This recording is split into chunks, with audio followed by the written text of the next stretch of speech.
Oke, mari kita mulai ya.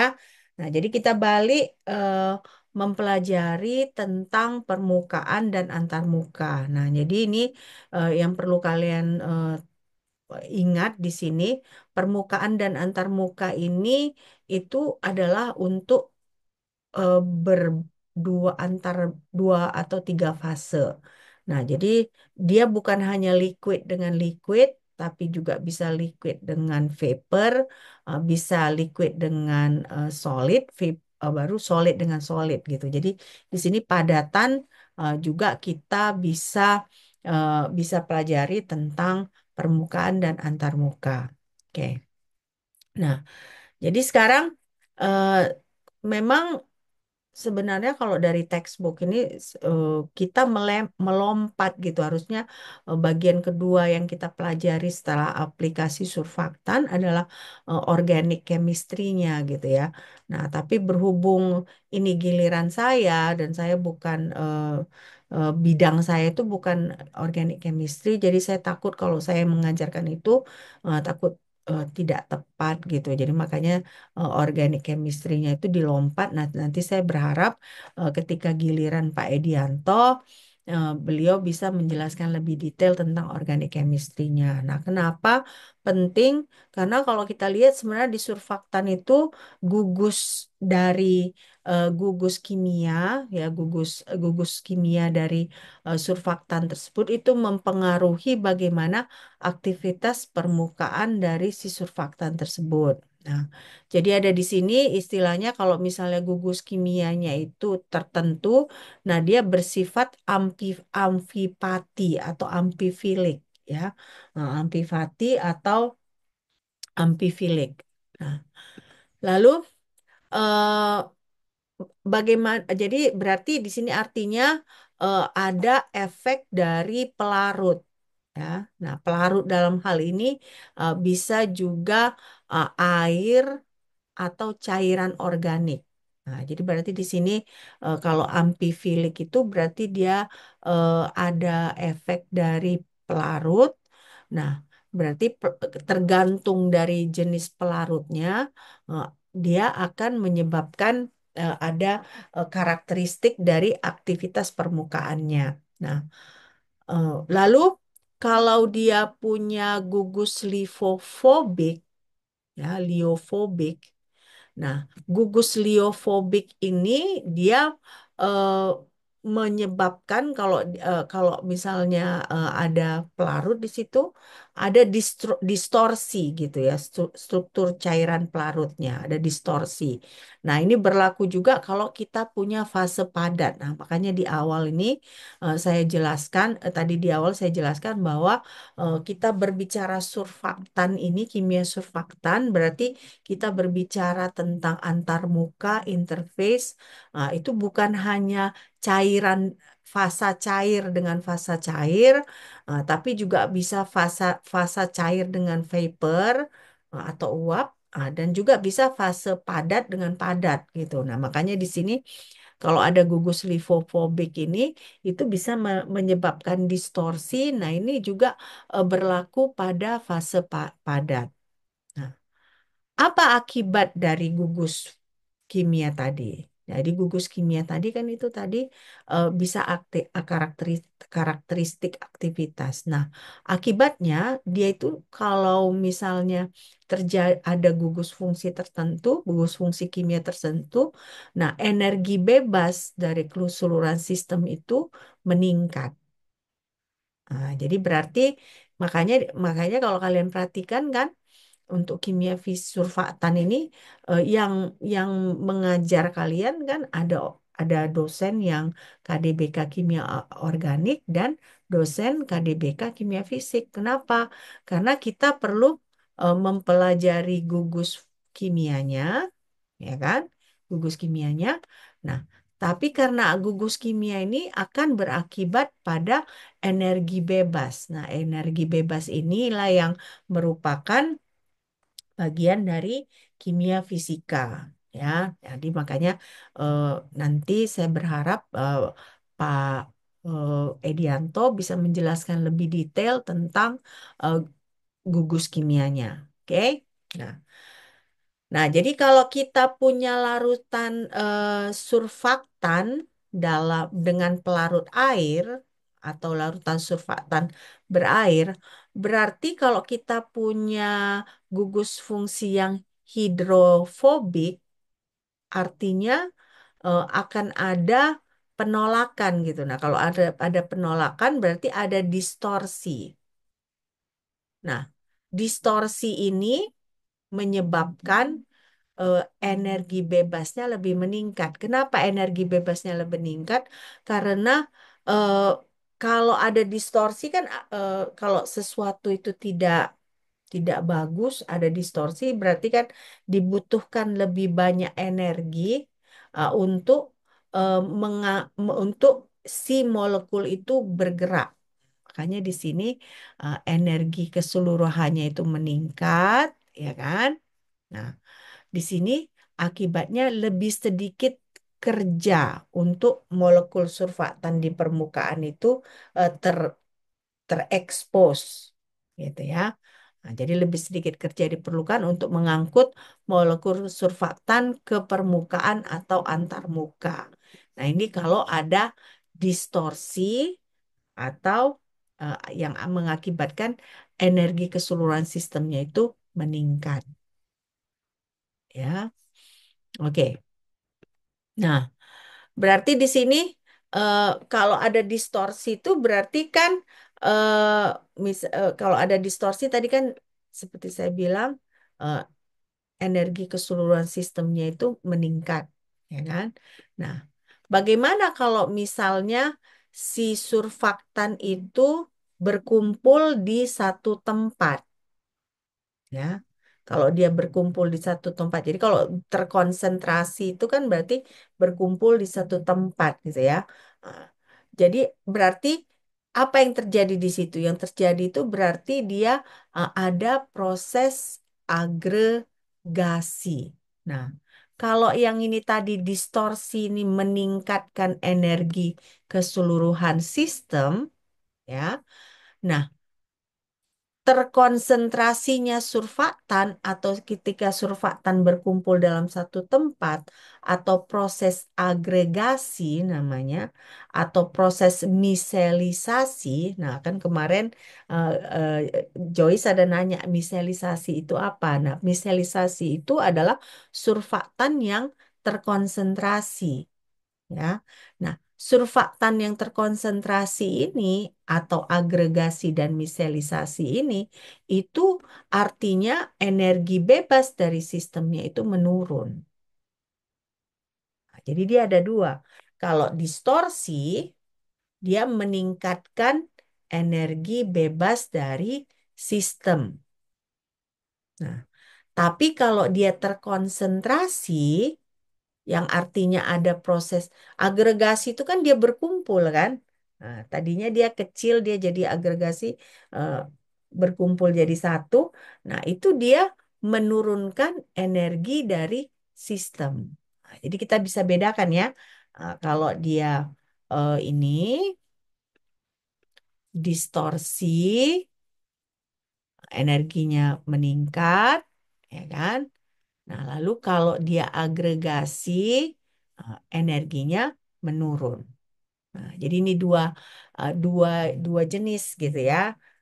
Ada yang dia meningkatkan energi, ada dia yang menurunkan energi. Nah, jadi eh, kalau berarti kalau kalau misalnya dia eh, energi itu mempengaruhi bagaimana si molekul itu bergerak ke atas permukaan. Jadi kalau misalnya energinya berkurang, artinya ini saya tunggu dulu, ini tadi kurang tepat ya. Nah, lebih tepat kalau energinya itu turun, nah, artinya akan lebih gampang si molekul surfaktan eh, ma- pergi ke atas, ke permukaan, ke antar muka gitu ya. Nah, jadi si surfaktan itu lebih gampang bergerak ke antar muka. Oke. Nah, sekarang Berarti kita masuk ke satuannya. Apa satuan? Jadi apa lambangnya, lambang simbolnya. Nah, simbol dari kerja, ya, kerja itu adalah ini, psi. Ini psi ya. Sepertinya si psi. Nah, si psi ini tegangan permukaan sistem, ya. Ini tegangan permukaan sistem. Nah, ini penting kalian ketahui. Nanti eh, untuk UTS ya, kan saya bilang UTS saya kasih soal take home test, kalian kerjakan dari pagi sampai malam gitu ya. Nanti akan ada hitungan juga gitu ya. Nah, ini kan psi, oke. Nah, si psi ini eh, si si ini lambang yang ini mili Newton per meter. Ini satuan SI. Nah, tapi kalau satuan non SI adalah dyne per sentimeter. Ya, dyne per sentimeter. Oke. Nah, ini jadi dia uh, ini adalah tegangan permukaan sistem, ya. Lalu satuannya adalah milinewton per meter. Nah, sementara untuk satuan non SI-nya adalah dyne per sentimeter. Oke. Nah, sampai di sini ada pertanyaan nggak? Izin bertanya, Mem. Mm-mm. Ini kan ada perhitungannya kan, Mem. Berarti kalau Mm-mm. untuk ini kan untuk melihat tegangan antar muka gitu kan, Mem. Mm-mm. Itu pakai alat ya, Mem? Apa benar nama alatnya tensiometer, Mem? Iya, pakai alat. Tapi ini kan maksudnya ini kita masih teorinya dulu kan. Nah, teorinya dulu. Jadi, eh, karena kalau misalnya katanya nanti Joyce apa namanya tugas akhirnya bakal tentang ini ya, tegangan permukaan ya. Iya, Mem. Iya, Iya, memang Mem. nanti alat nanti coba kita eh, untuk topik selanjutnya mungkin kita coba pelajari itu gitu kali ya. Nah, ini kita belajar teorinya dulu. Nah, mungkin nanti selanjutnya coba kita pelajari bagaimana mengukur tegangan permukaan ini. Oke? Karena itu yang dibilang sama Mm. Pak ini kan, Pak Edianto kan. Karena katanya Iya, Mem. Joyce ini yang eh, apanya tugas akhirnya. Oke? Nah, jadi mungkin saya usahakan untuk pertemuan berikutnya kita mempelajarin itu. Tapi kan sebelum kita mempelajari prakteknya, kita pelajarin teorinya dulu, ya. Oke, Joyce? Oke. Oke, Mem. Terima Nah, kasih, Mem. ini dia kerja per area atau energi bebas permukaan atau tegangan permukaan, ya. Nah, jadi saya selalu bilang bahwa jangan kita salah kaprah bahwa ini hanya berbicara tentang liquid, enggak. Ini juga bisa berbicara tentang padatan, permukaan padat. Nah, untuk permukaan padat, kalian lihat di sini dia satuannya itu milijoule per meter kuadrat. Atau ergs per sentimeter pangkat 2 atau dyne per sentimeter ya. Nah, jadi bisa kita bedakan kalau dia liquid ya milinewton. Milinewton per meter atau dyne per sentimeter. Nah, sementara untuk permukaan padat dia milijoule per meter persegi. Nah, milijoule per meter kuadrat gitu ya. Nah, atau di sini ergs per sentimeter pangkat 2. Ya, ini tunggu dulu. Ini saya salah, ini nggak ada ya. Nanti kalian salah mengerti pula. Oke, nah kita lanjut ya. Nah, sekarang berarti itu tadi apa? Liofobik. Benar nggak? Ini tadi kan kehadiran liofobik. Nah, tapi kalau kalian tanya, gimana liofobik, Bu? Nah, kalian harus cari sendiri karena ini kan masalah organik chemistry-nya saya kurang ini. Nah, jadi kalian kalian cari sendiri, oke? Nah, jadi ini selanjutnya ada bedanya kalau kita punya liofilic, ya. Liofilic ini si zat terlarut dari pelarutnya itu agak lambat proses pemisahannya. Nah, sehingga apa yang terjadi? bukan terkonsentrasi dia. Kalau terkonsentrasi kan dia berkumpul.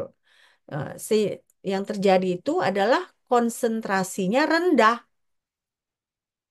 Nah, jadi bedakan kalau liofobik tadi apa? Dia terkonsentrasi, ya kan?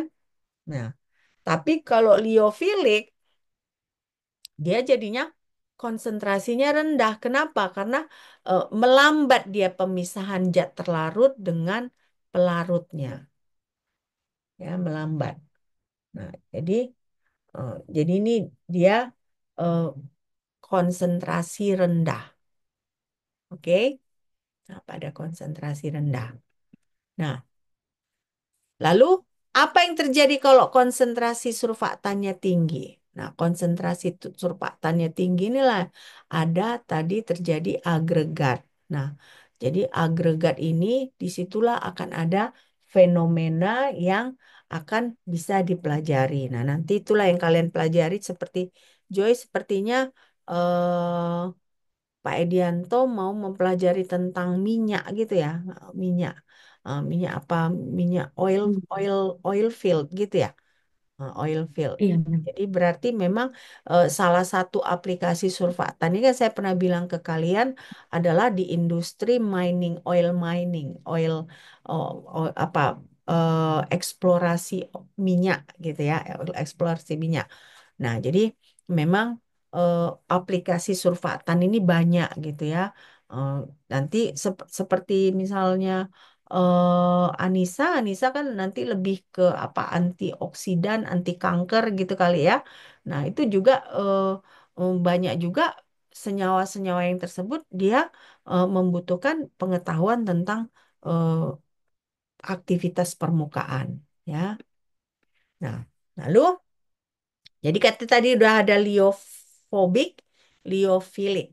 Nah, jadi struktur amfipati, tadi kan awalnya kan kita bilang gugus fungsinya itu ada struktur amfipati, itu dia berpengaruh pada konsentrasi pada permukaan cair.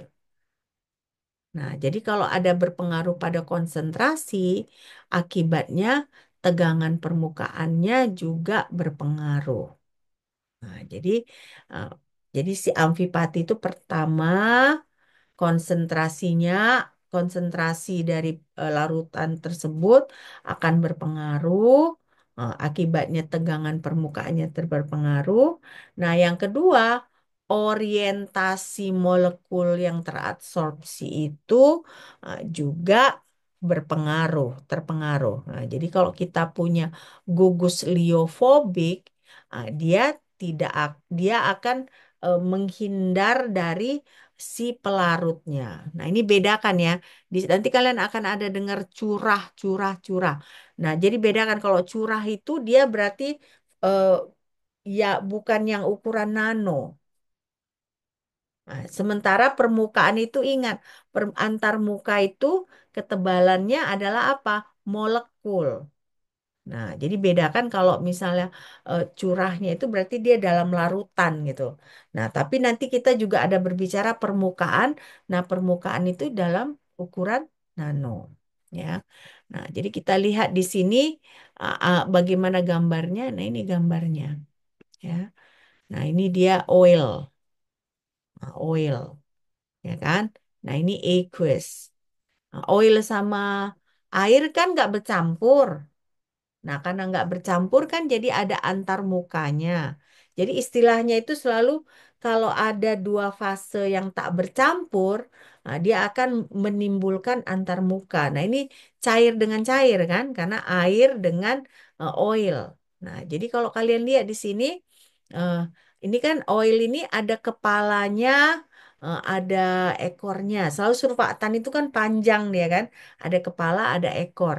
Nah, kalau kalian lihat untuk oil ini dia orientasinya ke sini, ya kan? Nah, ke sini, ya kan? Oriented molecules at the interface. Jadi punya kecenderungan dia kepalanya itu mengarah ke antar muka. Nah, tapi bagaimana si aqueous ini? Si aqueous ini enggak. Dia dia ya apa aja, eh dia bebas gitu. Ada yang ke bawah, ada yang ke atas, ada yang mendatar gini. Dia nggak teratur ya.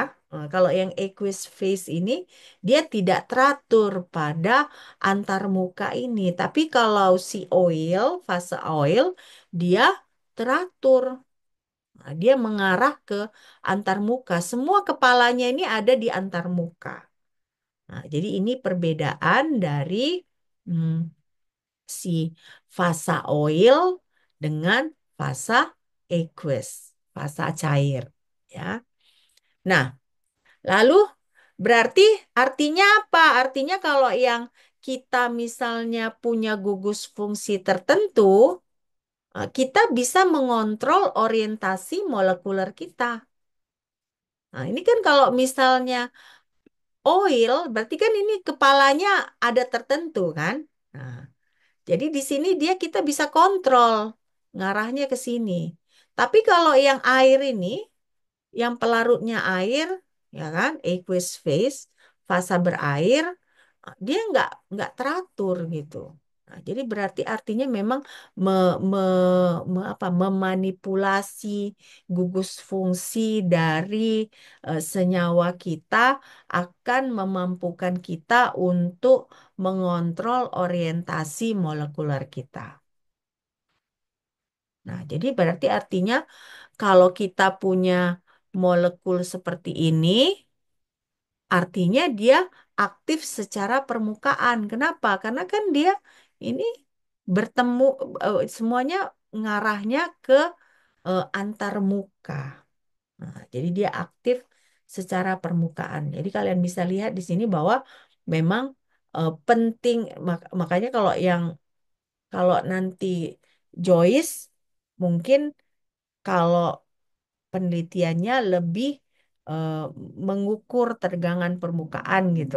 Nah, kalau Anissa mungkin lebih bisa penelitiannya lebih bagaimana memanipulasi si molekul ini supaya orientasinya bisa eh, ke arah antar muka. Nah, jadi beda kan karena Joyce kan lebih ke aplikasi, mungkin Anissa lebih ke isolasi ya kan? Nah, isolasi atau sintesis atau apa. Nah, jadi dua hal yang berbeda. Oke. Nah, jadi sekarang berarti ada kaitan kualitatif antara sifat antar muka dengan struktur kimia. Jadi berarti kalau struktur kimianya kita ubah, antar mukanya kita ubah, otomatis sifat antar mukanya berubah, otomatis aktivitas permukaannya itu berbeda. Nah, ya, tadi kan gambar tadi udah cukup jelas gitu kan. Satu yang berair, satu oil. Oil ini kan berarti sudah diatur gitu eh, gugus fungsinya. Nah, jadi bisa kita lihat si air ini cenderung dia eh, merapat ke antar muka. Tentunya eh, sifat antar muka yang ini dengan yang ini berbeda ya.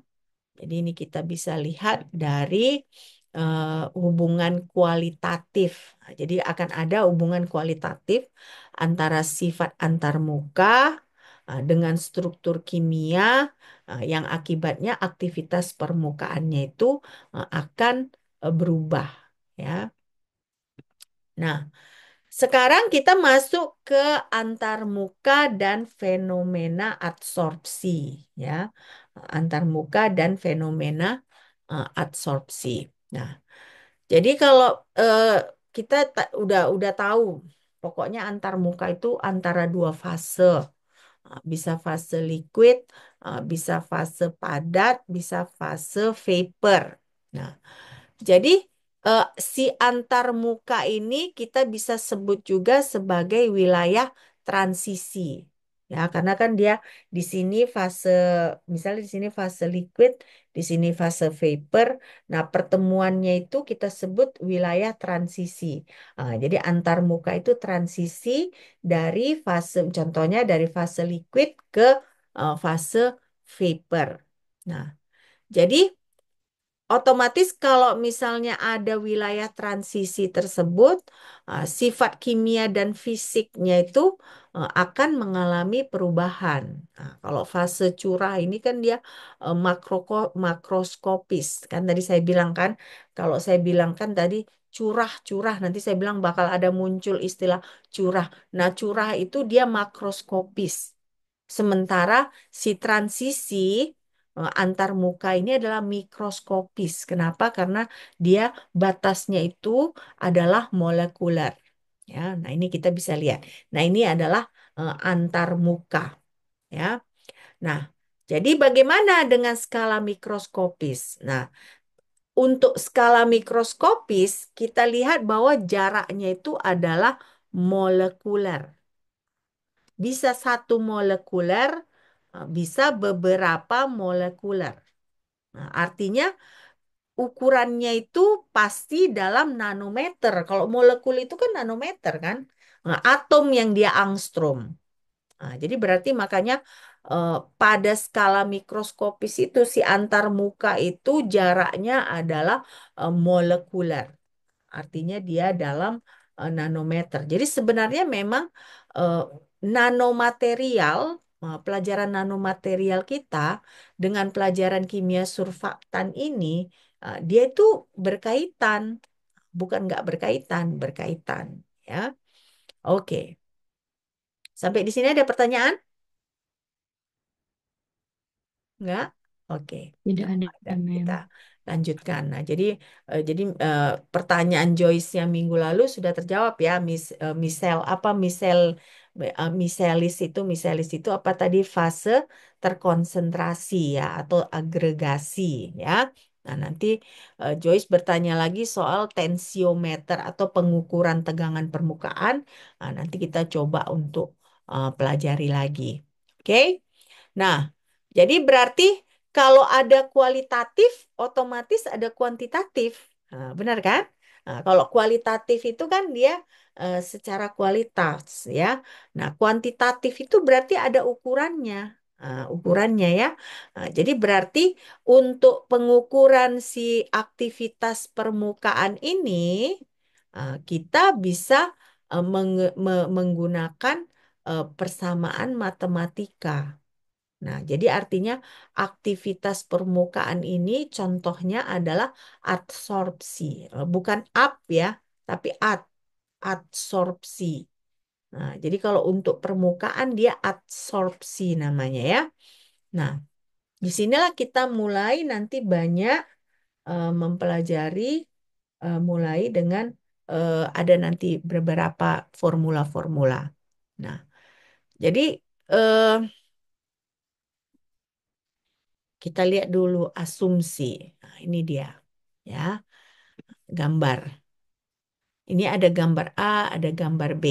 Nah, ini kan ada kalian lihat kan eh, dua fasa ya, dua fasa.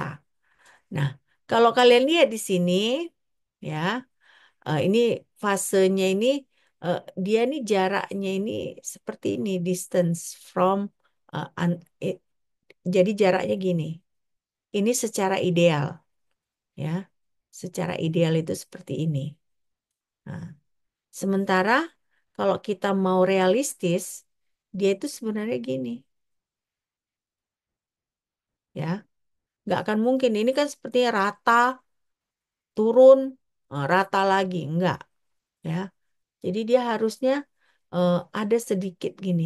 Kalau kalian lihat kan ini kan hanya satu dua gitu. Sebenarnya ternyata antar fase itu antar muka itu dia harusnya ada kayak gini dia. Nah, jadi ada lagi di ini kan fase yang pertama, ini fase yang kedua. Nah, antara fase pertama kedua itu harus ada jarak. Kalau ini kan dia nggak ada jarak sama sekali kan. Nah, dia harusnya ini ada jarak. Nah, jadi makanya akibatnya ini dia harusnya kayak gini. Bukan dia seperti ini. Nah, jadi makanya di sini dimention kalau misalnya model ideal 2A ini yang gambar gambar tadi itu eh, yang bagian A itu yang idealnya. Nah, tapi ideal itu tidak realistis. Nah, tidak realistis. Tidak akan mungkin dia ini fase ini langsung deket gitu. Pasti ada transisinya. Makanya tadi kan kita bilang antar muka itu adalah transisi. Nah, transisi. Nah, jadi makanya inilah transisinya. Jadi ini ideal, ini tidak realistis. Yang ini yang realistis. Oke. Si Anissa keluar atau gimana itu? Berapa ya? Oke. Pindah ke handphone, Mem, karena laptopnya habis baterai. Oh, habis baterai ya. Nah, jadi berarti Iya. artinya ya kita itu tunggu. Kalian cuma berdua kan? Kalau misalnya satu keluar jadi ketahuan banget gitu ya. Kenapa Anissa? Iya Laptop? Mbak, buat ini Mbak. Hah? Keluar Mbak. Oh, Habis baterainya. oh, habis baterai laptopnya. Oke. Oke. Nah, jadi makanya kalau kalau idealnya itu sebenarnya langsung gitu dari satu fase ke fase yang lain. Nah, tapi tidak realistis. Jadi sebenarnya yang tepat itu adalah yang B. Jadi antara fase satu dengan fase 2 itu harus ada eh, transisinya. Nah, dan disitulah kita eh, bedakan yang mana ini kan. Bedakan antara yang A dengan yang B. Ini tidak realistis.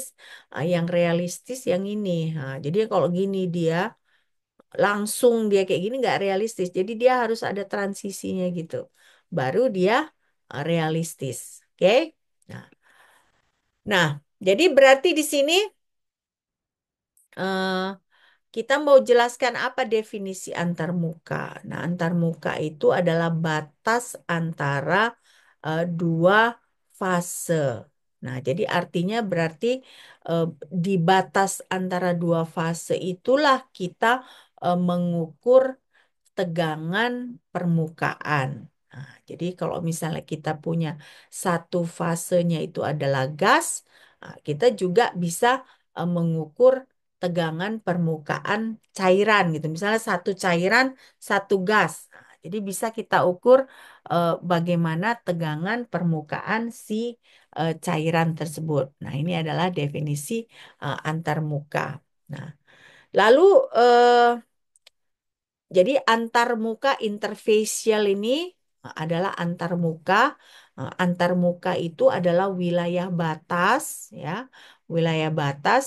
Nah, untuk saat ini, ya, untuk sekarang yang bisa kita pelajari itu adalah batas antara solid dengan vapor dan liquid dengan vapor. Nah, jadi berarti padatan dengan gas dan cairan dengan gas, ya.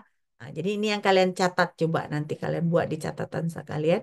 Solid dengan vapor, lalu liquid dengan vapor. Nah, inilah permukaan yang kita mau pelajari. Nah, sekarang kita masuk ke termodinamikanya. Nah, disinilah kita mulai perhitungannya gitu ya. Nah, jadi kalau misalnya tadi kita berbicara antarmuka, fenomenanya itu adalah adsorpsi. Nah, dua hal yang perlu kita perhatikan. Pertama itu siapa yang teradsorpsi, spesies apa yang teradsorpsi. Nah, yang kedua, bagaimana kinetikanya? Nah, jadi, spesies yang terabsorpsi itu akan mempengaruhi energi antarmuka. Nah, berarti artinya apa?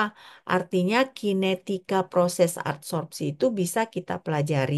Nah, jadi dulu waktu saya S3, saya kan mendalami eh, katalis, ya, katalis. Nah, tapi yang saya mempelajarinya eh, dia dalam ukuran nano.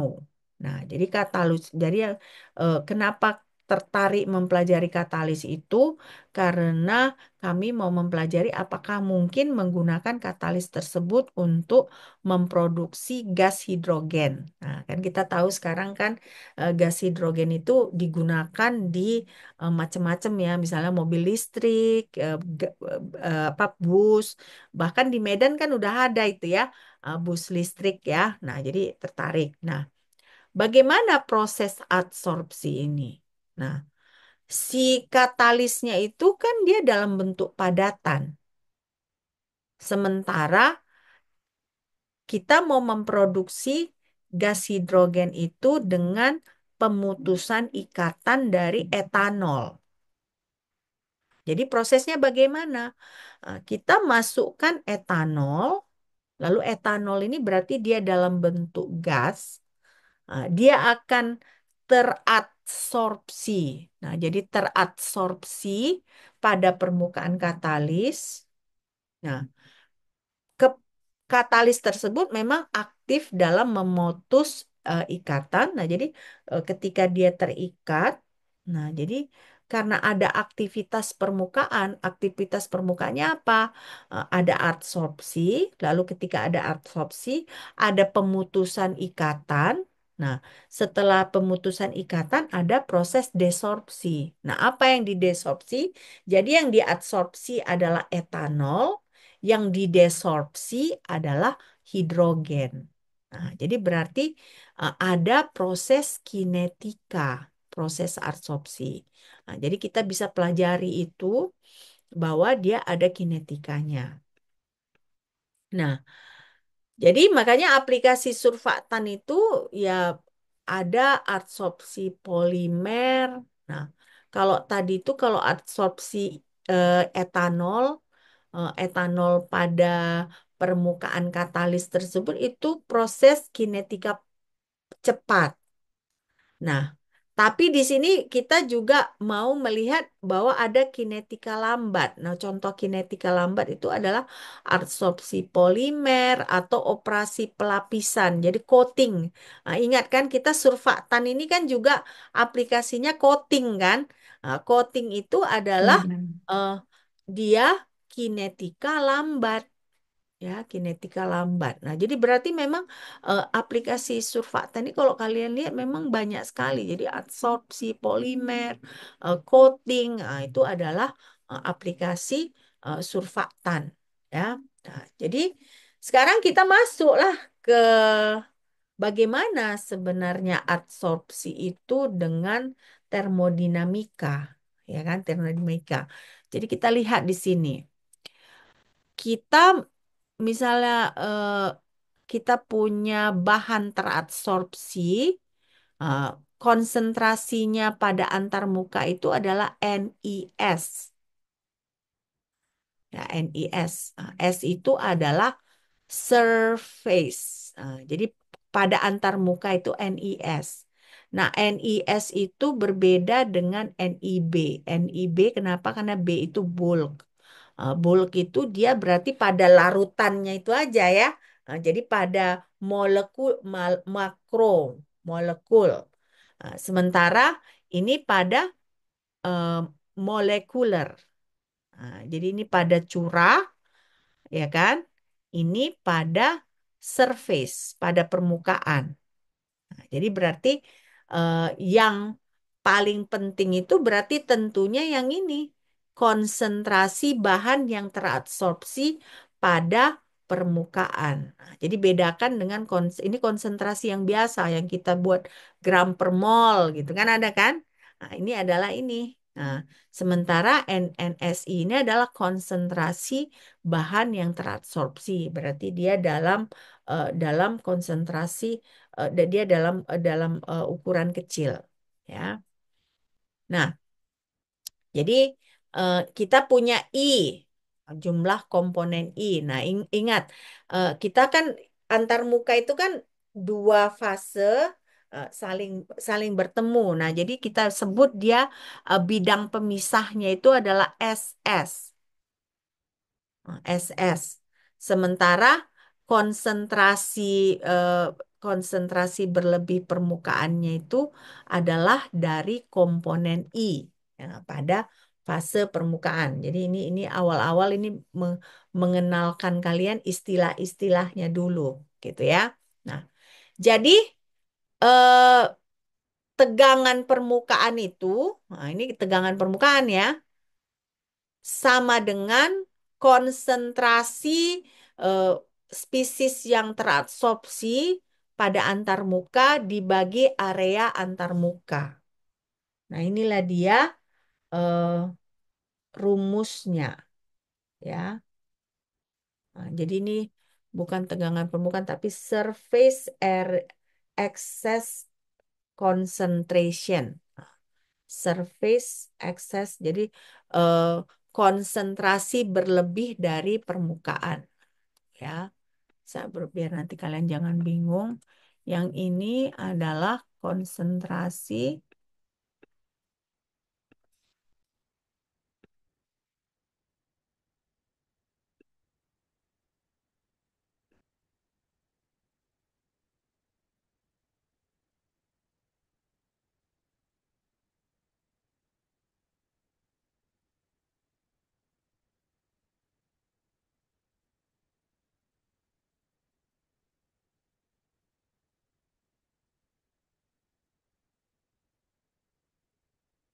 konsentrasi konsentrasi permukaan berlebih ya. Ada ekses gitu ya. Sementara A tadi apa? Area antar muka ya. Jadi dia konsentrasi permukaan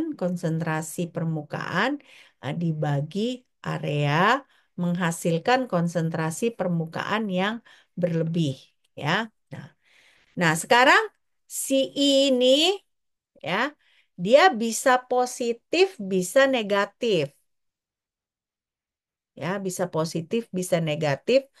Dia bergantung pada bagaimana lokasi dari pemisah SS ini. Jadi I-nya itu bisa positif, bisa negatif. Oke. Nah, jadi bagaimana di sini? Jadi kalau terjadi adsorpsi antar muka, kita mau melihat bagaimana peran si surfaktan dalam proses adsorpsi. Karena kalau ada terjadi adsorpsi ini, energi antar mukanya ini akan berubah, ya. Energi antar mukanya ini berubah sehingga kita bisa mengetahui seberapa banyak bahan yang terabsorpsi pada permukaan antarmuka kita itu ya. Nah, jadi masuk kita ke persamaan Gibbs. Nah, persamaan Gibbs ini akan membuat kita memahami proses termodinamika ya. Ini nggak usah kita apa kita fokus ke sini. Nah, ini dia persamaan dua. Nah, jadi di persamaan dua ini kalau kalian lihat di sini kan delta psi I sama dengan ini negatif. Kalau kalian lihat kan ini negatif, negatif, negatif, dan ini seterusnya. Tergantung dia seberapa banyak I-nya, ya kan? Nah, karena ini kan delta ini kan I di sini. Nah, jadi berarti tergantung seberapa banyak. Makanya ini dia titik-titik-titik. Jadi I ini adalah apa? Kelebihan komponen berlebih ya. Komponen berlebih pada permukaan. Sementara eh, MI ya. Tunggu saya pastikan dulu saya nggak salah. Bukan MI, mu I. Mu I. Saya kadang-kadang ada kesalahan ya. Ini bukan MI, tapi mu I. Bentar ya. Nah, mu I itu apa? Kelebihan permukaan komponen I pada antar muka. Tunggu dulu kok gini. Bentar ya. Chemical potential, sorry. Ini adalah potensial kimia. Adalah potensial kimia I pada pada antar muka. Ya, ada antar muka. Jadi coba kalian perhatikan dulu persamaan dua ini. Jangan kita cepat-cepat ya, nanti kalian bingung. Nah, jadi inilah dia persamaan Gibbs itu ya. Jadi mu ini kan mu. Mu ini adalah potensial kimia. Nah, sementara yang ini tadi apa? Ini tegangan permukaan tadi kan? Nah, tegangan permukaan. Nah, jadi oh iya ini kan saya salah salah ini. Nah, ini bukan SI tapi ini adalah si tegangan permukaan, energi antar muka atau tegangan permukaan. Nah, ini adalah energi antar muka atau tegangan permukaan. Oke? Sampai sini ada pertanyaan nggak? Belum? Belum jenuh kan? Ntar ya. Nah, 10 menit lagi kita akhiri. Saya tahu ini Sabtu kuliahnya kayak gini lagi ya kan? Sabar ya, kita selesaikan dulu ini. Oke. Nah, jadi berarti perubahan energi bebas, kalian kan tahu ada persamaan tiga ini kan udah kita pelajari di dulu gas dan termo kan. Jadi perubahan energi bebas itu DG sama dengan negatif SDT. S itu kan entropi, T ini adalah suhu ditambah VDP, lalu ditambah, nah inilah tadi tegangan permukaan. Nah, berarti tegangan permukaan itu bergantung pada area. Karena kalian lihat di sini kan tegangan permukaan atau energi antar muka dikali perubahan area. Nah, lalu ditambah eh, si potensial kimia ada kaitannya dengan konsentrasi. Ingat, N itu kan konsentrasi, ya kan? Nah, jadi berarti perubahan energi bebas itu adalah negatif SDT tambah VDP ditambah energi antar muka terhadap dikali perubahan area, area antar muka ditambah total dari potensial kimia dikali dengan perubahan mol. Nah, ya. Nah, jadi berarti di sini inilah dia perubahan energi bebas Gibbs-nya. Nah, lalu berarti kita bisa simpelkan persamaan tiga tadi, ya kan? Kenapa? Karena kan kita berbicara ini pada saat kesetimbangan. Nah, jadi kalau pada saat kesetimbangan itu artinya suhu, tekanan, dan mol itu jumlah mol itu konsentrasi itu adalah konstan. Akibatnya persamaan tiga yang panjang ini kalau ini suhu konstan ini kan nol, tekanan konstan ini nol, ya kan? Lalu kalau NI-nya konstan juga kan nol. Nah, jadi berarti perubahan energi bebas Gibbs itu dia hanya jadi energi antar muka dikali perubahan area, ya. Nah, jadi supaya kalian jangan bingung, kok tiba-tiba ujuk-ujuk persamaan tiga ini jadi persamaan empat. Kenapa? Karena kita fokusnya pada saat kesetimbangan. Nah, pada saat kesetimbangan ini suhu, tekanan, dan mol ini konsentrasi adalah konstan. Ya. Nah, kenapa kita mempelajarinya pada saat kesetimbangan? Karena disitulah baru kita bisa eh, menyederhanakan persamaan matematikanya. Kalau semuanya nanti kalau kita misalnya tidak pada saat kesetimbangan kita pelajari, dia lebih rumit gitu ya. Nah, tentu kita harus sederhanakan supaya kita bisa pelajari. Nah, sekarang berarti kalau kita punya komponen I tadi, ya kan, kita bisa dapatkan persamaan 5 ini. Nah, jadi kelebihan permukaan komponen I itu kita bisa hitung energi antar mukanya. Jadi D psi sama dengan negatif total dari konsentrasi permukaan berlebih. Ingat kan, ini kan konsentrasi permukaan berlebih dibagi A. A tadi apa? A tadi apa?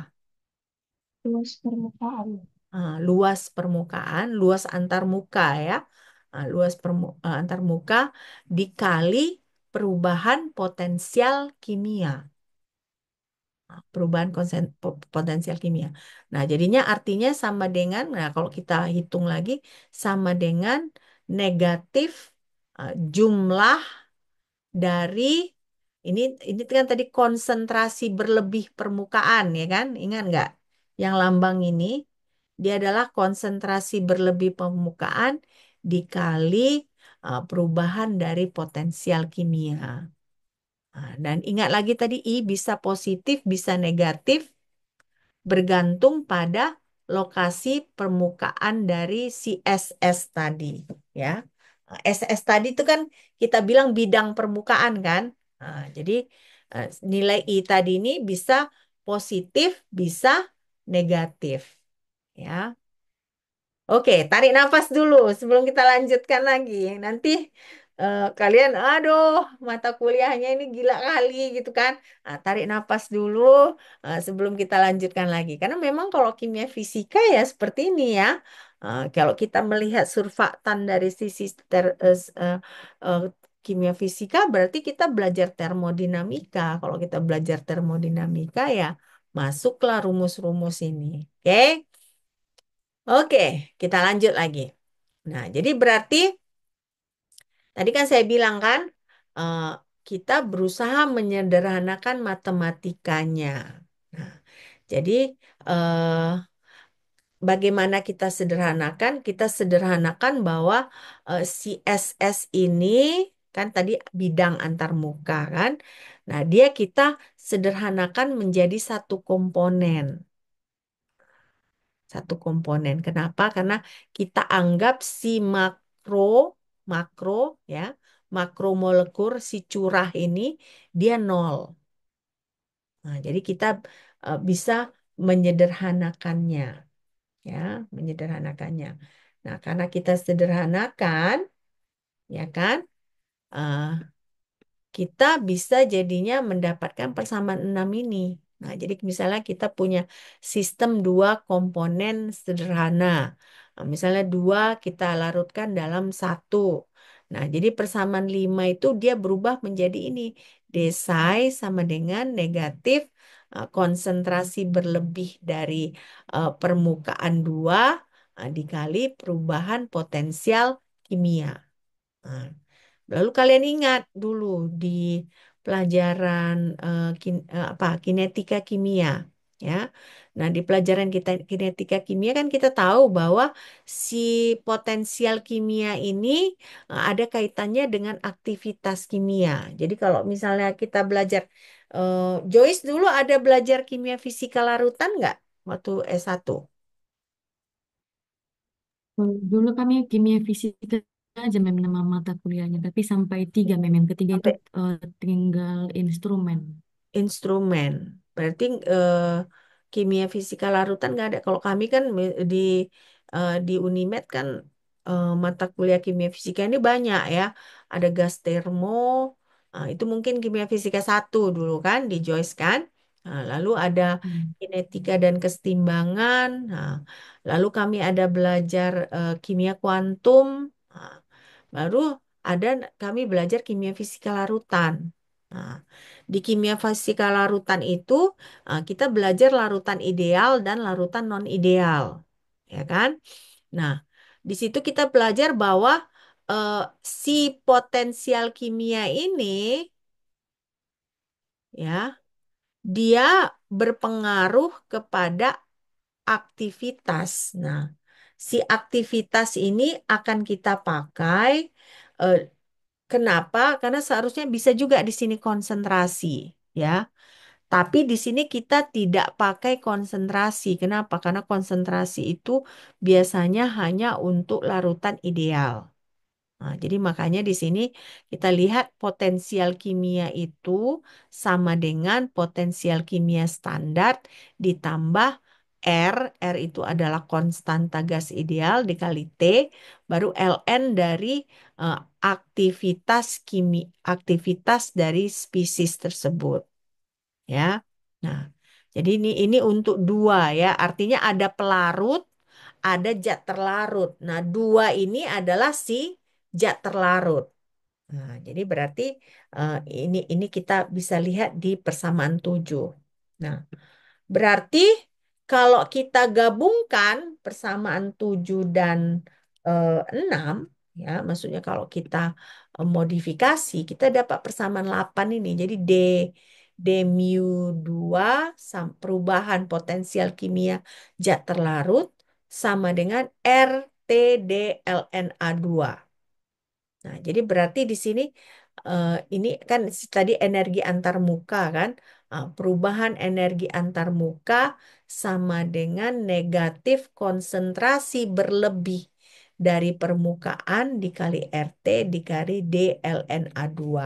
Nah, berarti kalau misalnya dia encer, A2-nya itu 1 ya. Nah, tapi kan makanya saya bilang tadi dia C2 ini si A2 ini bisa kita ganti dengan konsentrasi. Nah, jadi dia interchangeable. Kalau dia encer, dia pakai A2. Kalau dia konsen, dia kok tidak encer, yang kita pakai adalah bisa C2 ya. Nah, jadi persamaan 9 dan 8 ini kita bisa eh, modifikasi lagi jadi persamaan 10. Nah, di sini berarti kan konsentrasi berlebih dari antar muka sama dengan negatif 1/T perubahan dari D dari psi ini kan ini dia energi antar muka dibagi D ln C2. Nah, inilah persamaan 10.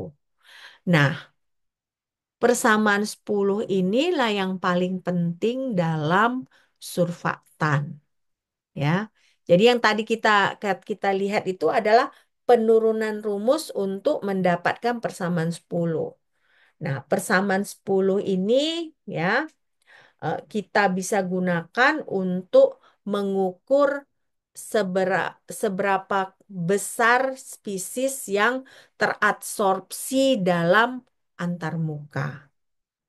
Ya, ada pertanyaan nggak di sini? Ada pertanyaan nggak? Nah, jadi, Tidak ada, Mem. ah, nggak ada. Nah, jadi ini tadi apa? Ini adalah energi antarmuka. Ini adalah eh, R adalah gas ideal, ya, apa namanya? Konstanta gas ideal.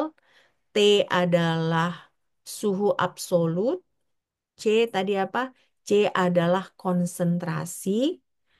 Ini adalah konsentrasi berlebih pada antarmuka. Jadi berarti seberapa besar si spesies I itu terabsorpsi pada antarmuka, kita bisa ukur di persamaan 10 ini. Ya, persamaan 10.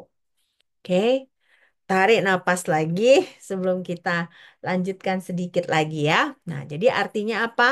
Persamaan 10 itu artinya kita bisa menentukan energi antar muka kalau kita punya sistem liquid dengan liquid atau liquid dengan vapor. Nah, jadi di sini kalau kalian lihat kita tidak persamaan 10 eh, belum kita gunakan untuk permukaan padatan. Nah, kita masih menggunakan antar muka antara liquid dengan liquid dan liquid dengan vapor, ya. Nah, kenapa? Karena persamaan 10 ini hanya eh, kalau kita bisa menentukan energi antar mukanya secara langsung. Nah, jadi berarti si persamaan 10 ini kita menentukan konsentrasi berlebih permukaan. Nah, kalau kita tahu konsentrasi berlebih dari permukaan, berarti kita bisa tahu untuk struktur molekul yang itu, yang kita sedang pelajari, berapa dia yang terabsorpsi. Nah, jadi kuantitas dari struktur molekul.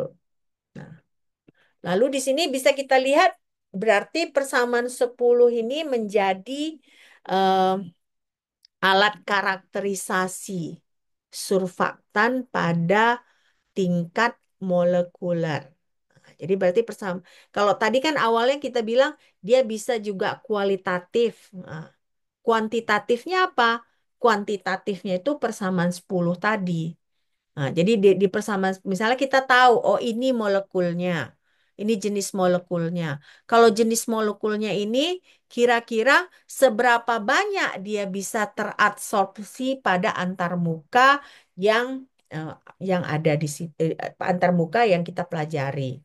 Nah, jadi ada kaitannya antara komposisi kimia dan struktur molekul dengan proses adsorpsi tersebut. Nah, jadi persamaan 10 itu yang akan membantu kita memahami, ya. Oke, memang ini pelajarannya bukan pelajaran gampang ya, karena kan kalian S2 ya kan tentunya memang sedikit lebih tinggi dari S1 gitu ya. Jadi makanya saran saya memberikan apa ya, saya memberikan pencerahan di kelas. Tapi kalian juga harus belajar di rumah gitu ya. Nah, nanti makanya saya kirim lagi eh, slide ini untuk kalian pelajari. Oke. Nah, sekarang tentunya kalian bertanya, kalau itu untuk liquid dengan liquid, bagaimana dengan solid? Nah, jadi kalau dengan solid, dia tidak bisa kita hitung secara langsung. Ya, jadi kalian lihat di sini kan, kalau energi antar muka tidak dapat diukur secara langsung, nah, contohnya antar muka yang solid, nah, antar muka solid itu eh, tidak bisa, ya. Tapi misalnya konsentrasinya dapat, nah ini bisa juga kita gunakan. Jadi kalau kita misalnya mau menghitung antar muka yang solid, kita harus menentukan dulu berapa konsentrasi permukaannya. Nah, jadi kalau si solid ini, kalau ini kan dia langsung aja kan. Kalau liquid dengan liquid, liquid dengan vapor, itu secara langsung bisa kita hitung. Tapi kalau kita punya padatan, itu persyaratannya apa? Baru kita dapat hitung. Kita harus tahu berapa konsentrasi permukaannya. Ya, berapa konsentrasi permukaannya. Jadi kalau untuk padatan, dia tidak bisa langsung. Nah, sekarang si persamaan 10 ini ada variasinya, ya, variasi. Tergantung dengan sistemnya. Kebetulan yang kita pelajari itu tadi khusus untuk liquid dengan liquid dan liquid dengan vapor. Jadi artinya apa? Artinya persamaan 10 ini bisa kita modifikasi. Misalnya contohnya kita punya ada spesies yang terionisasi gitu. Jadi artinya eh, spesies di mana dia ionik, ya ionik. Nah ini berarti persamaan 10 ini harus kita ubah, harus kita modifikasi. Jadi nggak bisa kita gunakan seperti itu aja gitu ya. Nah, jadi ini dia ya. Sampai di sini apakah ada pertanyaan? Ya kan, ini hanya menjelaskan ya. Terakhir, ini kenapa kan tadi Joyce tanya kan eh, belajar tensiometer, iya boleh kita belajar nanti eh, secara praktis bagaimana, tetapi memang eh, yang harus kita pahami itu adalah teoritisnya dulu. Nah, jadi di sini bahwa eh, surfaktan ini eh, sebagian besar memang dikhususkan pada pemahaman teoritis. Oke, oke. Eh, apakah sampai di sini ada pertanyaan? Saya minta Oke, maaf oke, ya Bu. ke Anissa ya karena puasa hari Iya, pertama kuliah gitu, nggak apa-apa ya. Oke. nggak apa-apa. Mudah-mudahan hari Rabu kita bisa online lagi, ya kan? Kita eh, online kan aja Rabu surfaktan kita bertemu. Sepertinya tidak ada sempro selama bulan puasa, jadi bisa ya. Jadi nah nanti Jumat kalian mau online juga, gimana? Terserah kalian sih. Kalau kita ketemu offline juga nggak apa-apa. Nanti kalian infokan ya kalau kalian mau. Jadi rencana saya walaupun saya udah kirimkan kalian bahan cacat kristal kemarin, saya mau apakan lagi ke kalian jelaskan lagi ya. Karena saya rasa eh, lebih jelas kalau kita diskusi bareng lagi. Oke? Oke, kalau Mm-mm. tidak ada pertanyaan, sampai jumpa hari Rabu ya. Oke, bye. Mm-mm. Oke. Terima